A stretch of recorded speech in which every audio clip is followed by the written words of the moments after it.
Hello दोस्तों, welcome back to the CAD engineer. आज हम डिस्कस करेंगे टॉर्क के बारे में, मोमेंट ऑफ फोर्स के बारे में। अब रियल लाइफ सिचुएशन देखिए दोस्तों, जो डोर होता है हमारा डोर, जब आप उसको जो हिंज है हमारे यहाँ पर हिंज है और ये डोर है हमारा, तो आप जितना उसको क्लोज तो हिंज खोलने की कोशिश करोगे डोर को, तो वो उतना मुश्किल होगा हमारे लिए खोलना। लेकिन जितना आप हैंडल पकड़ कर खोलेंगे तो वो क्या होगा, जो एक्सिस है हमारे हिंज का उससे दूर है हैंडल, तो जितना हम दूर से उसको खोलेंगे वो उतना इजीली हमारे लिए खोलना इजी।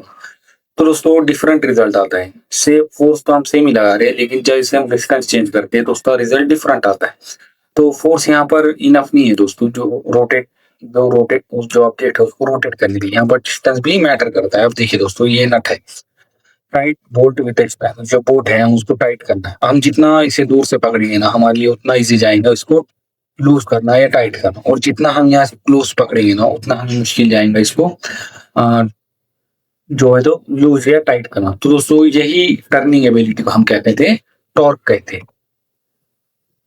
अब दोस्तों टॉर्क का एक्चुअल मीनिंग क्या होता है? टॉर्क एक फोर्स ही होता है, लेकिन क्या है, ये मूवमेंट ऑफ फोर्स है। रोटेशनल फोर्स को हम क्या कहते हैं, टॉर्क कहते हैं। और टॉर्क हमें क्या बताता है कि how effectively force can rotate a body. Same force होंगी, लेकिन जैसे हम डिस्टेंस चेंज करेंगे दोस्तों, तो वो उतना इफेक्टिवली जो हमारी बॉडी है उसको रोटेट कर पाएंगे। अब देखिए दोस्तों, जितना हम एक्सिस जो हमारा ये फोर्स है और ये हमें यहाँ से खोलना है, तो जितना हम दूर रहेंगे एक्सिस से उतना इजीली हम उसको टर्न कर पाएंगे, और जितना हम क्लोज रहेंगे एक्सिस से उतना ही मुश्किल होगा हमें किसी भी ऑब्जेक्ट को टर्न कर। तो दोस्तों यहाँ पर क्या क्या दो चीजें हमें मिल रही है, एक फोर्स मिल रहा है और दूसरा डिस्टेंस मिल रहा है। तो करेक्ट डेफिनेशन क्या होंगे टॉर्क की? Torque is the turning effect of a force about an axis of rotation. अब देखिए, जो फोर्स है उसका मैथमेटिकल फॉर्मूला क्या, जो फोर्स हम लगा रहे हैं और उससे जो परपेंडिकुलर डिस्टेंस है उसको हम क्या कहेंगे, टॉर्क। और इसका जो यूनिट है वो क्या है, जो फोर्स है उसका यूनिट है न्यूटन, और जो रेडियस है उसका जो लेंथ है हमारे परपेंडिकुलर उसका जो यूनिट आएगा वो मीटर आ सकता है, सेंटीमीटर आ सकता है या एमएम आ सकता है। ये हमारी रिक्वायरमेंट के ऊपर डिपेंड करेगा। चलिए अब हम टॉर्क देखेंगे इन रोटेटिंग बॉडीज में, जो बॉडी रोटेट हो रही है कंटिन्यूअसली, उस केस में हम टॉर्क को कैसे कैलकुलेट करते हैं वो देखेंगे। अब ये लीनियर मोशन के लिए हमें फॉर्मूला पता है, फोर्स का क्या है, मास इनटू एक्सेलरेशन। तो फिर रोटेशनल इसमें फोर्स का फॉर्मूला क्या आएगा जिसे हम टॉर्क कहते हैं, वो आएगा moment of inertia into angular acceleration.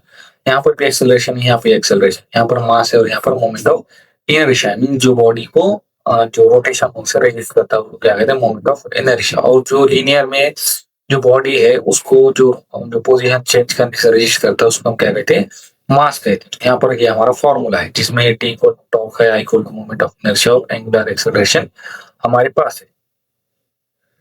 अब देखिए दोस्तों, जितना लार्ज मोमेंट ऑफ इनर्शिया होगा उतनी ज्यादा हमें टॉर्क लगती है उसको स्पीड अप करने में या उसको स्लो डाउन करने में। ये फ्लाईव्हील का आप एग्जांपल ले सकते हैं।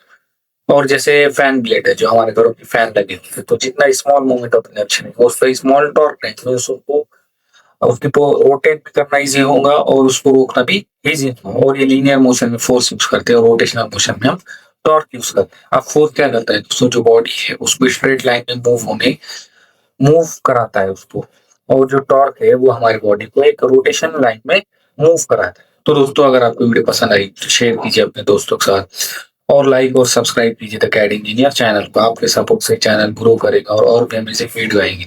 और इस वीडियो की पीपीटी आपको मेरे टेलीग्राम चैनल पर मिल जाएंगे। और अगर आपको कोई भी डाउट हो तो आप मुझे कमेंट बॉक्स में कमेंट करके बता सकते हो। और so thank you so much दोस्तों, मिलते हैं नेक्स्ट वीडियो।